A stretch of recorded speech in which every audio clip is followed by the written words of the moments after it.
Hi! I thought I would do a little demonstration lesson to showcase one thing that we might talk about in a lesson. And what we're going to talk about is the triad. The triad is three notes, triad, and it is the backbone of a lot of pop and worship music. Some would even argue like a lot of Western harmony. What we think sounds nice to our ears and our brains comes from the triad, the idea of these three notes stacked on top of each other. They're the most common chord type that you encounter when you're playing pop and worship music, so it's essential to understand how they work and to be able to build any triad from memory instantly. So, how do we build a triad? How do we look at it? It's really easy. We're going to start with our right hand, just for now, and we're going to put our first finger, our thumb, on our root note. Let's say if we're doing a C major triad, we'll put it on C. Then we'll take our middle finger and put that on the third. That's E. And then our fifth, we're going to put our pinky on G. That's the root and the third and the fifth, and they combine to give us the basic triad structure. That's called root position. Really simple, really easy, great starting point. Now, all the triads are usually named after, in notation, the note that they're played on. So, as we saw, we have a C major as our root note in a C major triad. So if we say a G major triad, we'll go and find G with our thumb. For our root, B is going to be our third, and then D will be our fifth. There you go. There's a G major triad. G major, C major, A major, root, third, fifth, root on A, third on C sharp, fifth on E. There's our A major triad. Simple, really easy. You might notice sometimes you come across something that has a little M beside it or a small dash like a hyphen. That denotes a minor chord in notation. And what we do for that is people can usually tell what sounds major or minor because a major chord is very bright and happy. Minor chord, not quite. It's darker, quite a bit heavier. If we want to look at the theory of how we get a minor chord from our major chord, all we're going to do, let's take a C major triad to start. Like that. We're just going to take our third, that was E. We're going to move that down 1/2 step. So if going down 2 keys is a full step, just moving down 1 is a half step. So we're going to take that E, that's our third, move it to an E flat, and then play our C and our G as usual. And that gives us a C minor triad. Just to recap our major triads, 3 notes, root, third, and fifth, played usually with our thumb, our middle, and pinky fingers. And then when we want to add to it, because it sounds kind of lonely on its own, we're going to add our thumb, our left hand, for the first time, and we're going to play just another root note, but a little bit lower than our main chord. So if we put an A major triad up here, I'm going to go find A with my left hand, with my thumb, and play that below.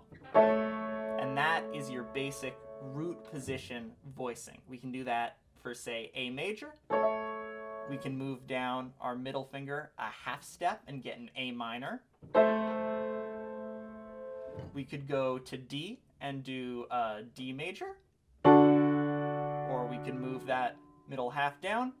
And now we've got a D minor triad. Super easy, super simple. If you want to add a little more fullness to that sound, we're going to take our pinky finger here and we're going to put it a full octave to the A below the A that we're already playing as a deeper bass note. And when we combine that with our triad, now we're starting to feel a bit more of that full, pop worship piano sound that you hear a lot of the time.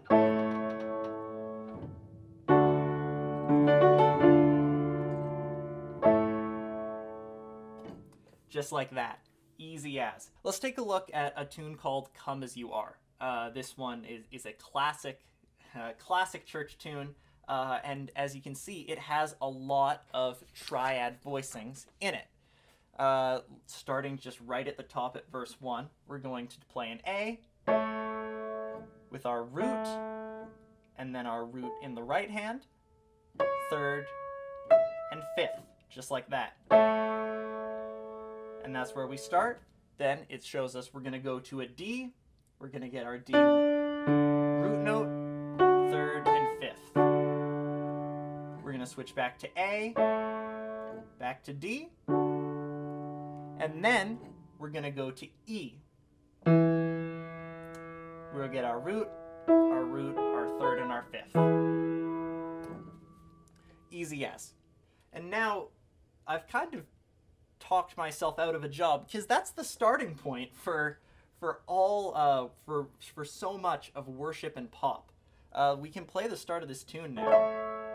Come out of sadness from wherever you've been. Come broken-hearted, let rescue begin. You can play pretty much any worship song, pop song with this idea. And so what we would do is we would work you up to being able to play all of these different major and minor triads in different ways, so that you understand how they're built and the theory behind them, but are also able to execute them pretty much immediately by ear as well.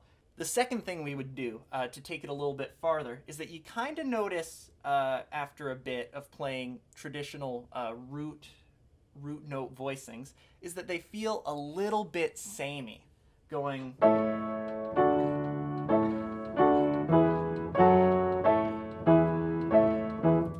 and you're kind of looking for more. That's where we get to start talking about changing our bass note and our inversions. Now, there's a really important distinction that I want to make super clear. Our bass note can be our root note. In all of the examples I've shown so far, like say we're making a G major triad, the root note has also been the bass note. In our left hand, our bass hand, we've just been playing the root note because it's very stable. It tells people exactly where we are in terms of harmony. But we can start taking it further than that, and that's with the concept of inversions.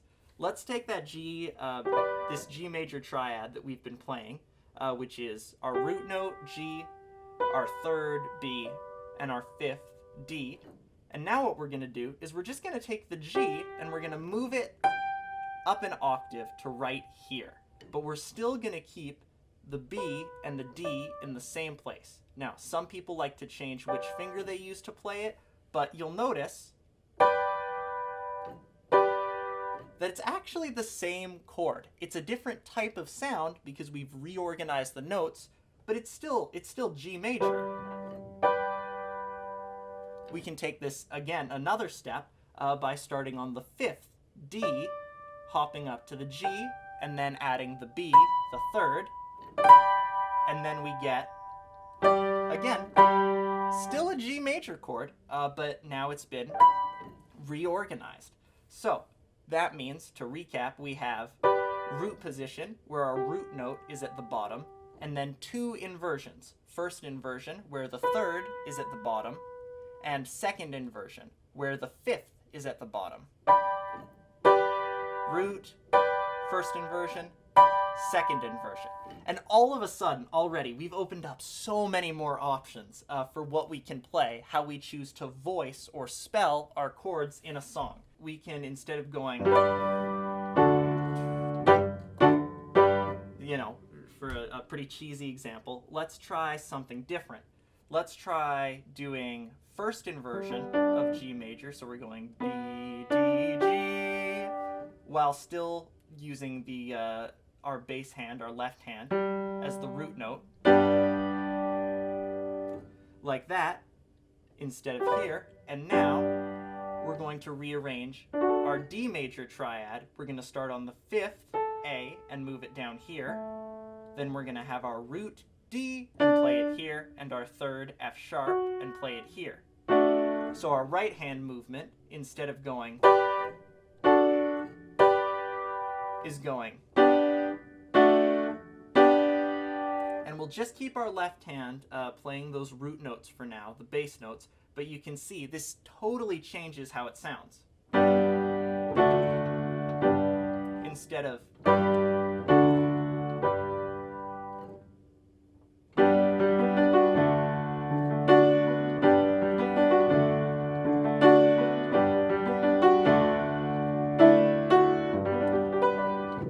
you can see there's so many different arrangements we can do just because we're able to reorganize our chords into those new first and second inversions.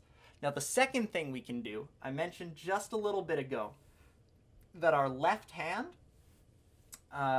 doesn't have to play the root note. That's a misconception. Typically, when you're playing alone, without a band, you want your left hand to be playing the root note kind of lower down in the bass region, because it tells people exactly where we are.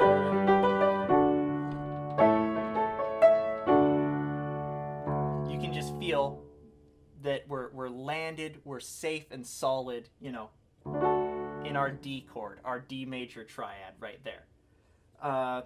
But what we can actually do is take our left hand playing those root notes and just have them play other stuff.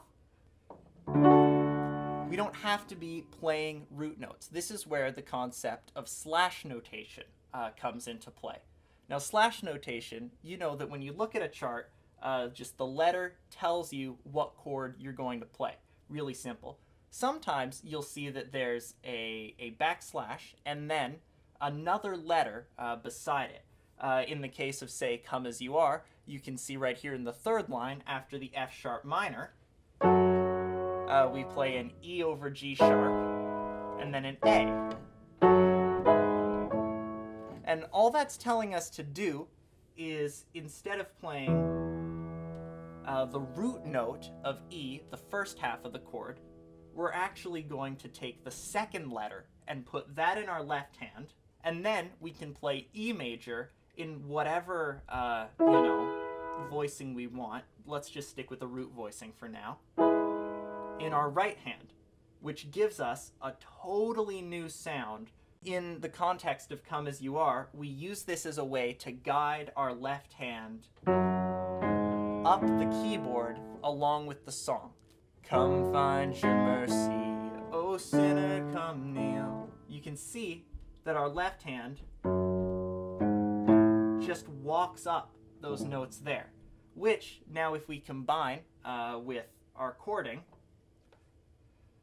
come find your mercy. So then the final step in all of this is doing both of these at once, playing different notes in our left hand other than just the root note, and playing different voicings other than just root voicings in our right hand.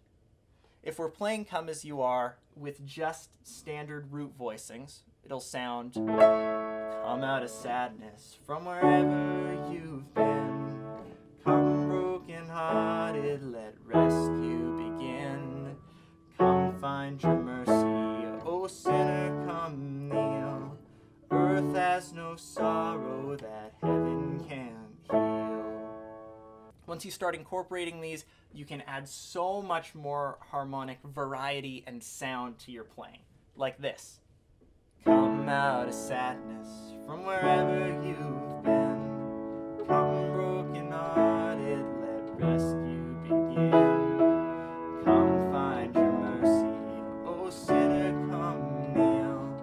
Earth has no sorrow that heaven can't heal. And there you go. That's your general introduction to inversions and, the basics of playing worship music.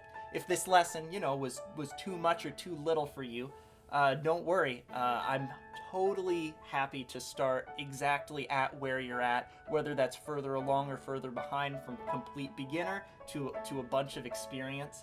There's so many concepts that we can talk about and explore in the music that you love, be that worship music or pop music or maybe jazz.